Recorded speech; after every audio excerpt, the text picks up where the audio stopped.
Here we go. Welcome to Week 10 of Beat the Odds. The votes are in America, and Teddy has been named the sexiest sports handicapper in America. How about that? Our silver fox, smart and handsome. Jack is very jealous. Beat the Odds starts right now. From our Las Vegas studios, this is Beat the Odds, sponsored by Superbook at the Westgate Las Vegas Resort and Casino, and powered by Sports Grid. You don't like the word sexy? It makes me uncomfortable. Cringy? It's just cringy. It's like old and cringy. All right, well, then we're going to keep saying it. Welcome inside our sexy Las Vegas studio. I'm Dave Hall. And I'm Raya. Jono's cringing really hard. It's week 10 already. This season is absolutely flying by, and for some teams, it just can't be over fast enough. Yeah, like our team here in Vegas, Jacksonville, Dallas. Big D's a big mess right now. Coming up on today's show, Teddy and Jack will talk Dallas and why their defense is really floundering right now, plus our player prop showdown and their best bets. And I'll have our weekly chat with Brandon Marshall about the 9 2-win teams and where they go from here. The guys from Sports Grid are here too. Hey, Vegas, we're excited to beat the odds with you guys once again. Coming up, Joe Lisi and I will look at a superstar performance from Saquon Barkley with a little bit of a letdown coming from Indy's Jonathan Taylor and what it means moving forward. So sit tight, and we'll join you in a bit. It's back out to the crew in Vegas.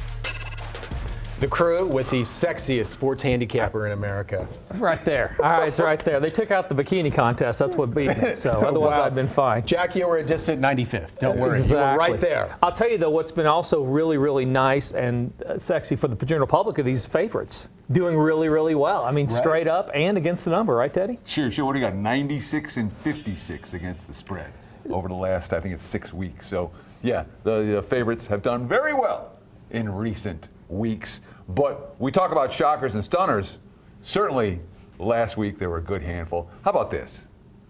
103-yard pick six. If you had Seattle plus 1.5, plus 2, and Geno throws, again, that's 6 points this way, it's 6 points the other way. And then they blocked the punt. They had first and goal from the 5, didn't score on that drive either. Still went to overtime and decided not to kick the field goal. Tough if you had Seattle plus the points last week. And of course, I'm going to call this as bad as it gets when it comes to bad beats. Tua over passing yards.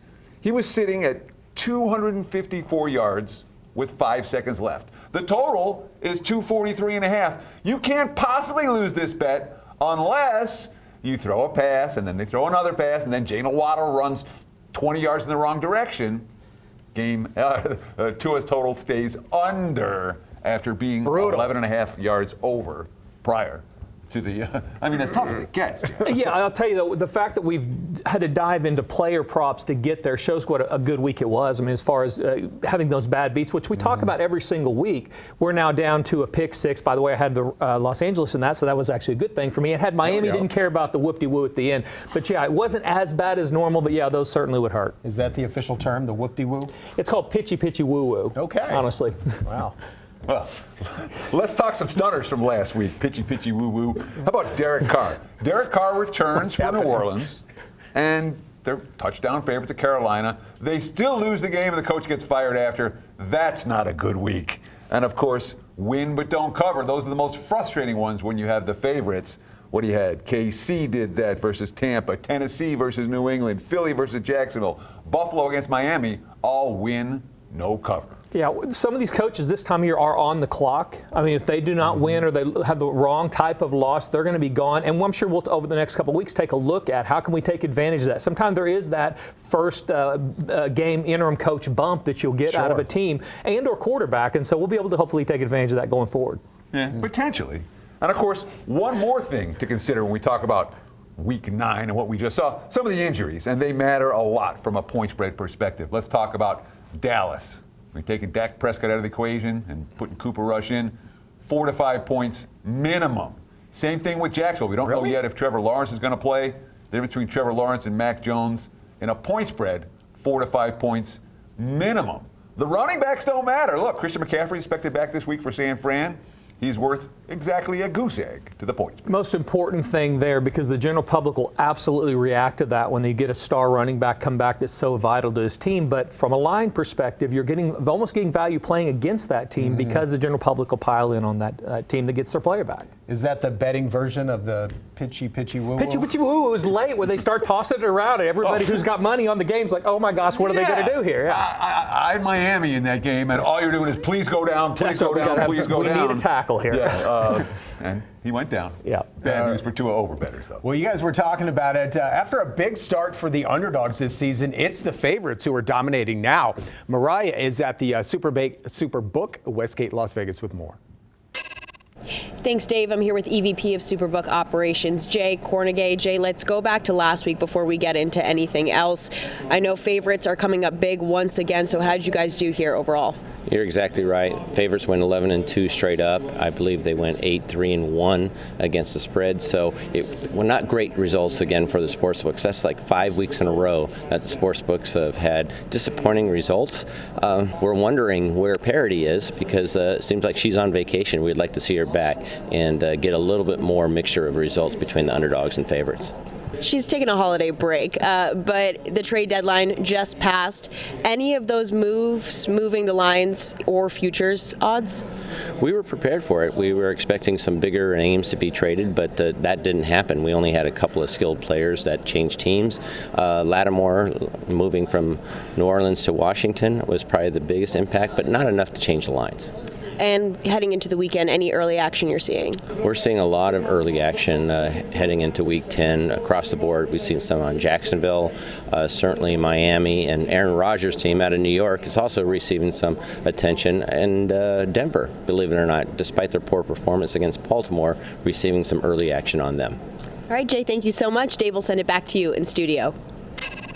All right, thanks to you both. This sounds like Jack back in college, having a tough time scoring. See which two teams are struggling to find the end zone and how our guys are looking to maybe take advantage. About to walk out of the studio, but before we head to break, with 2 touchdowns in Week 9, Baltimore running back Derrick Henry secured his 7th straight season with double-digit rushing touchdowns. Who are the only other 2 running backs to accomplish that feat? The answer coming up next. Beat the Odds is sponsored by Superbook Westgate Las Vegas and powered by Sports Grid. Welcome back. Before the break, we asked you, with 2 touchdowns in Week 9, Baltimore running back Derrick Henry secured his 7th straight season with double-digit rushing touchdowns. Who are the only other 2 running backs to accomplish that feat? The answer, LaDainian Tomlinson and Adrian Peterson. These 2 legendary backs did it from 2001 to 2009 and 2007 to 2013, respectively. All right, it's time to welcome in our champ, Brandon Marshall. Brandon, let's get right to it. Yep. 9 2-win teams in the league at this moment, which is absolutely wild. Very surprising. Yeah, as a player, if you're part of one of those 2-win teams, you know the season really isn't going anywhere. How do you keep yourself motivated and involved?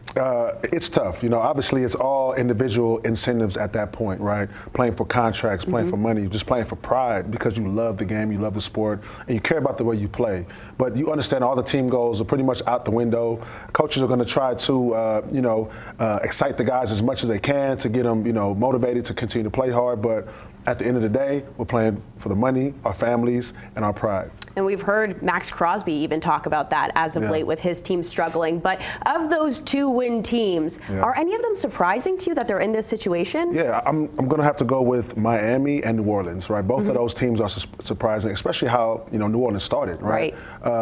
Killing the first 2 opponents, right, Carolina and Dallas, right, scoring 40 on each of them, and now losing 7 straight was very surprising. Miami, obviously surprising because, people had them, as far as the playoffs goes, right, people thought they was going to make it, obviously with the roster that they have, but, Tua getting hurt was definitely unforeseen. So, those 2 teams are definitely surprising. Yeah, absolutely. And speaking of the playoffs, the trade deadline was this week. Was there any move made that you thought really bolstered a team to ensure that they'll have a postseason run? I love what Pittsburgh is doing. Right now, trading for Preston Smith, trading for Mike Williams, right? We know Mike Williams was fantastic with, Los Angeles. So, I think what they're doing, and they have probably the best head coach in the league. Mike Tomlin's never had a losing season. So if you give him more weapons and more, players to play with, more pieces to the puzzle, they're scary.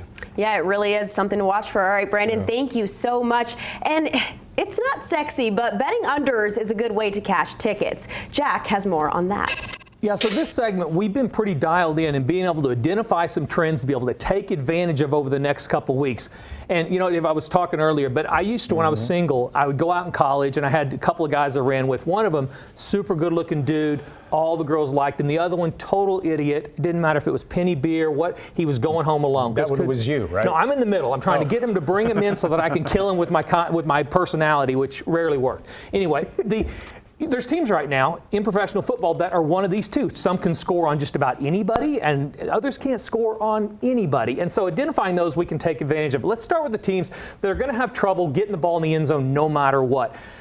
Cleveland. All right, Cleveland, if they gave extra points for pregame talks and postgame, I would play Cleveland over all the time because I love Jameis Winston. But the reality is what we saw last week is more what we're going to get. There's a reason he's a backup. This is a team that had 3 points again last week. And actually, my play in the top play was under in this game. It was. 3 points during the game. Other than mop-up time, they're going to have a lot of trouble. They were having trouble with Watson. They're still having trouble getting the end zone, averaging only 16 points a game. So we'll want to play under with them, actually under with the Bolts as well for different reasons, but they're conservative going under 8 of 9 times this year.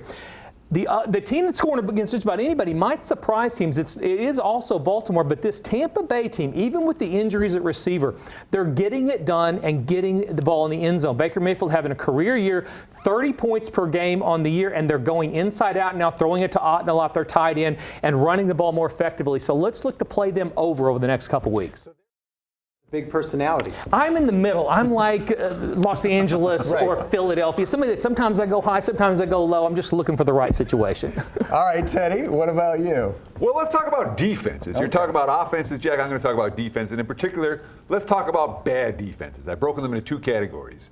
Bad defenses with hope and bad defenses with no hope. So let's start with a couple teams that have some hope.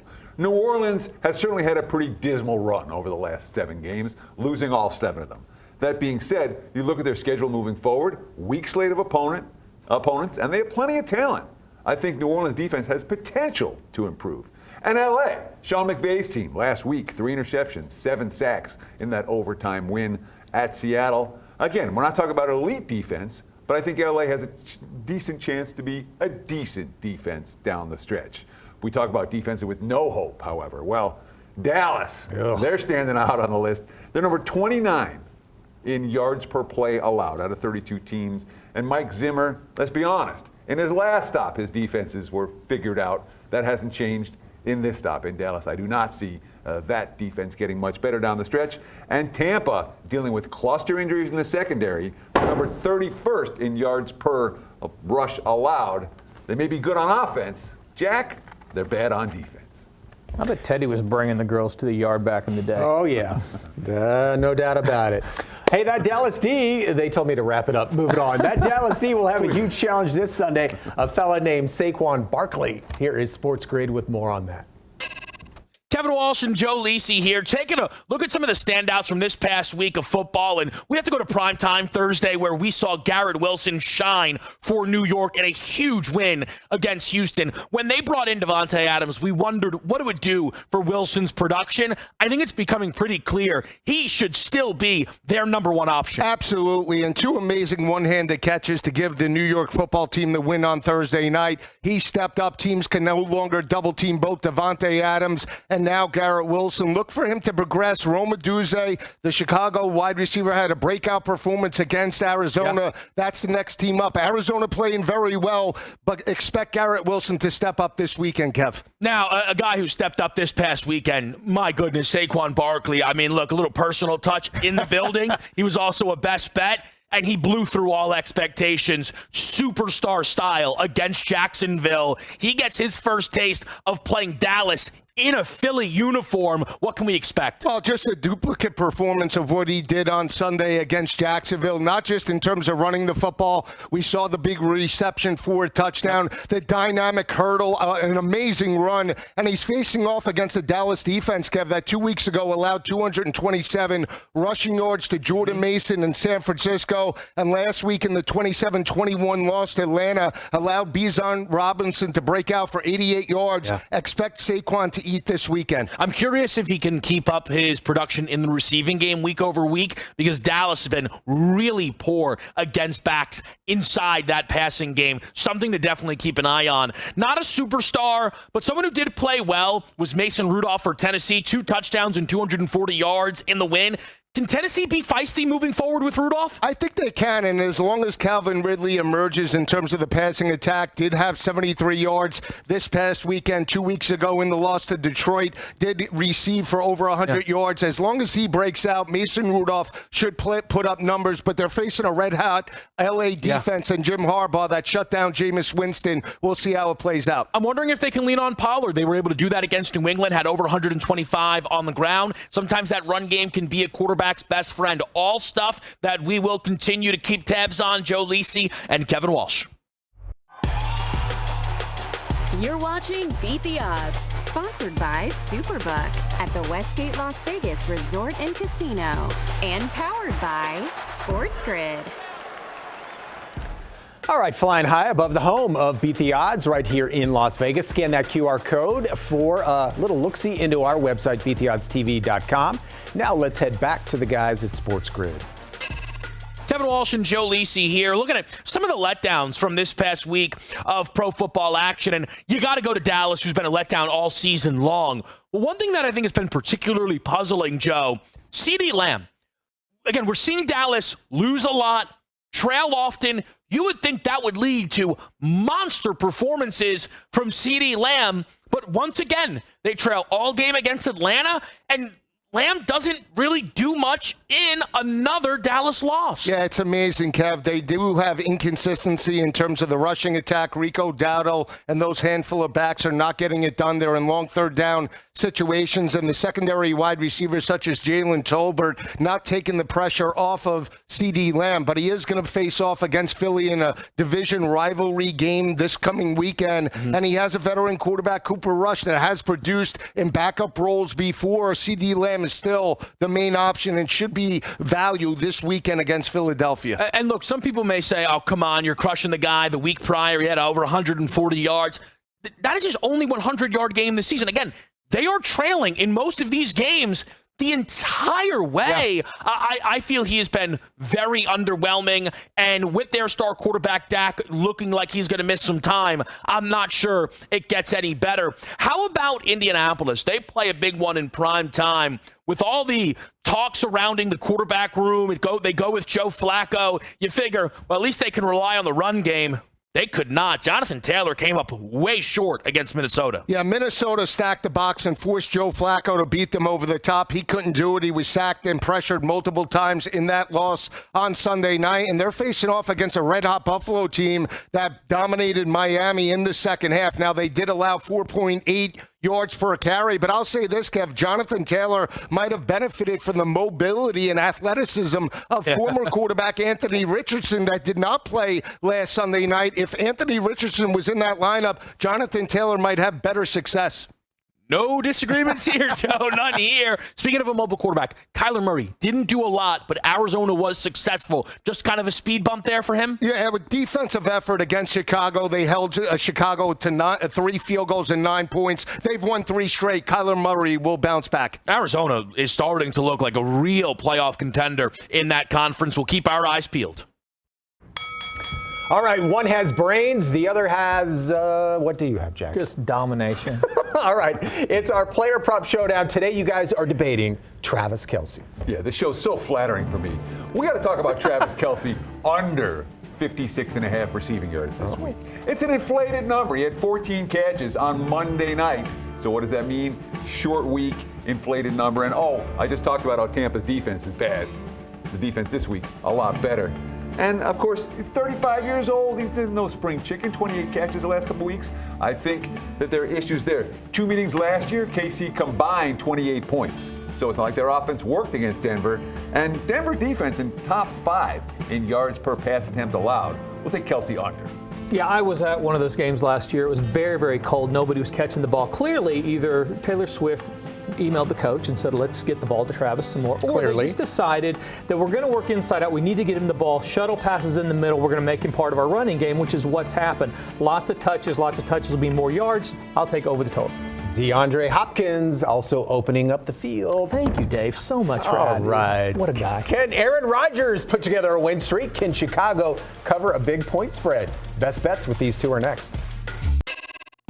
And welcome back to Beat the Odds. You know, we like to think we're an open book around here. And if we're being honest, best bets, a little bit of a slow start. Yeah, sometimes we're just like a little bit too open. But after much public scorn, aka my DMs, the boys are on a heater now. Red hot this last month, another 2-0 last week. No one is attacking me because of your guys' failure picks. Your friends need to get out of their mom's basement, stop DMing you. If we have a they're not my day, friends, they're strangers, which makes it worse. Teddy, take it away. Yeah, let's see if we can get you guys another W this week. And let's talk about Chicago laying less than a touchdown at home against New England. The basic concept, buy low on a team that 3 weeks ago we thought was pretty good. And then what happened? They had a meltdown and a Hail Mary, and they had a bad game last week. But I don't think this team is hopeless. New England's coming off 2 really intense games. They took New York to the wire, and then an overtime loss last week, so off an OT defeat. Chicago, they've been favored 3 times. They've won and covered all 3. And, of course, for the 6 New England losses by 16 or more points, I smell a smackdown. Chicago at home, not bad. You don't want to play them on the road, though. I'm going to give you another total because unders this time of year are generally speaking where I like to make my money. Let's go with New York, Arizona. All right, Arizona, 2 types of offense here. When Kyler Murray is able to run the ball, get out and be that extra running back, they score a bunch of points. When he can't, they don't. This athletic front for New York, I think, will hold scoring down. New York only averaging 20 points a game. Adams has been a little bit slow to get in their rhythm. Let's go under the total with Arizona and New York. All right, good stuff, guys. Enjoy the football and stay out of Mariah's DMs. Yes, please. Unless you're being positive. Oh, guys.